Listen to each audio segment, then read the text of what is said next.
মই যেহেতু জালুকবাৰী সমষ্টিত প্ৰতিদ্বন্দ্বিতা কৰিম আৰু গোটেই অসমতে মই নিৰ্বাচনী প্ৰচাৰত থাকিম, গতিকে মোৰ সমষ্টিত যাতে অকণমান নিৰ্বাচনী প্ৰচাৰৰ দায়িত্ব ৰমেন দাই লয়, তাৰ কাৰণে মই ৰমেন দাক অনুৰোধ কৰিবৰ কাৰণে ৰমেন দাৰ ঘৰলৈকে আহিছিলোঁ। দ্বিতীয়তে আপোনালোকে এইটোও জানে যে এইবাৰ গুৱাহাটী মহানগৰীত এখন আমি এজিপিক দিওঁ আৰু বাকী 3খন বা 4খনত বিজেপিয়ে প্ৰতিদ্বন্দ্বিতা কৰে। এইবাৰ যিকোনো কাৰণতে আসনখন ডিমৰীয়াত গ'ল, চেণ্ট্ৰেল গুৱাহাটীলৈ নগ'ল। ৰমেন্দ্ৰ নাৰায়ণ কলিতা বিধায়ক আছিল। স্বাভাৱিকভাৱে তেখেতৰ সমৰ্থকসকল বা এজিপি দলৰ কাৰ্যকৰ্তাসকল কিছু মনত বেয়াও পাইছে, দুখো পাইছে। ৰমেন দাৰ লগত মোৰ বহুত দিনৰ সম্পৰ্ক, ছাত্ৰ সন্থাৰ কৰাৰ পৰাই মই ক্লাছ 5ত থকাৰ পৰাই সম্পৰ্ক। গতিকে ৰমেন দাক যি ধৰণে যথোচিত সন্মান আমি দিব লাগে আমি দি থাকিম আৰু ৰমেন দাই নিজেও বুজে আৰু বহুত বেছি মোৰ ৰমেন দাক বুজাবলগীয়া কথাও নাথাকে। কথাবিলাক ৰমেন দাই নিজে জানেও বুজেও আৰু মোৰ প্ৰতি ৰমেন দাৰ বহুত বেছি স্নেহ আৰু মৰম আছে আৰু সেইকাৰণে মই ভাবোঁ যে অকণমান মনত কৰ্মীসকলৰ যেতিয়া ক্ষোভ হয়, কাৰ্যকৰ্তাসকলৰ ক্ষোভ হয়, নেতাজনৰো মনটো কিছু পৰিমাণে হ'লেও অলপমান দুখ কষ্ট পায়। আজি আমি ৰমেন দাৰ যিখিনি একেবাৰে ক্ল'জ ৱৰ্কাৰ তেওঁলোকৰ লগতো আলোচনা কৰিলোঁ।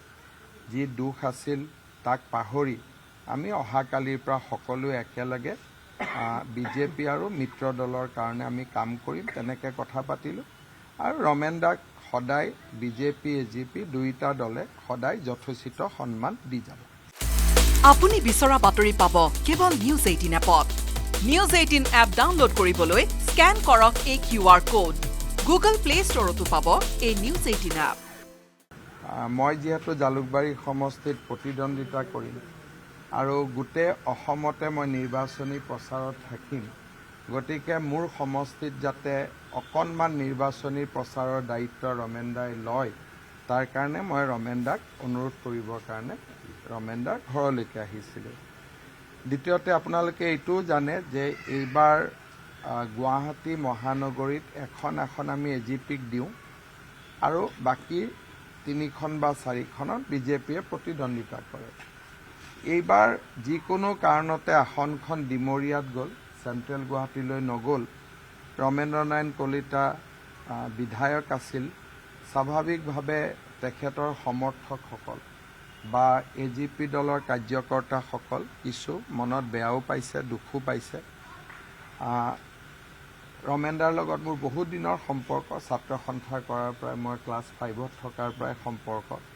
গতিকে ৰমেন দাক যি ধৰণে যথোচিত সন্মান আমি দিব লাগে আমি দি থাকিম আৰু ৰমেন দাই নিজেও বুজে আৰু বহুত বেছি মোৰ ৰমেন দাক বুজাবলগীয়া কথাও নাথাকে। কথাবিলাক ৰমেন দাই নিজে জানেও বুজেও আৰু মোৰ প্ৰতি ৰমেন দাৰ বহুত বেছি স্নেহ আৰু মৰম আছে আৰু সেইকাৰণে মই ভাবোঁ যে অকণমান মনত কৰ্মীসকলৰ যেতিয়া ক্ষোভ হয়, কাৰ্যকৰ্তাসকলৰ ক্ষোভ হয়, নেতাজনৰো মনটো কিছু পৰিমাণে হ'লেও অলপমান দুখ কষ্ট পায়।